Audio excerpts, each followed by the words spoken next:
Relative घेऊन आले, त्यांची कंप्लेंट होती की बाळ दूध पित नाहीये आणि बाळ सुस्त झालंय. तर बाळाचं रिलेटिव्हचं असं म्हणणं होतं बाळाच्या आईला दूध भरपूर आहे, परंतु हिस्ट्री घेतल्यानंतर कळलं की बाळाला दूधच भेटत नाहीये. तर हे बघा किती वळ्या पडताय, याचा अर्थ बाळाला दूधच मिळालेलं नाहीये. नेमकंच त्यांनी घरून 10 मिनिटं आधी दूध पाजून आणलं. हे बघा किती वळ्या पडताय. आता आपण दूध पाजून बघू, त्यानंतर तुम्हाला परत दाखवतो किती फरक जाणवतो. दूध पाजल्यानंतर त्याचं स्किनची शाईन आणि बघा त्याचं वळ्या किती कमी झालं.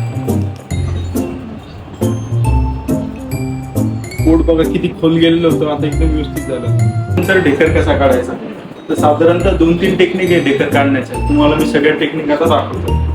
सुरुवातीला काय करायचं, या 2 बोटांनी काय करायचं, खांद्याला अशी पकड करायची. नंतर या 2 बोटांनी त्याचं तोंड पकडायचं.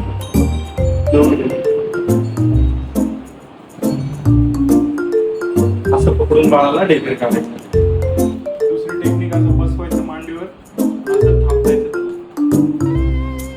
असं केल्याने त्याचा ढेकर निघते बघा, ढेकर निघाला. ही टेक्निक आहे आणि थांबायचं. मागे बाळाचं तोंड बघायचं, नाक दबलं नाही पाहिजे, त्या हिशोबाने पोट दबलं पाहिजे.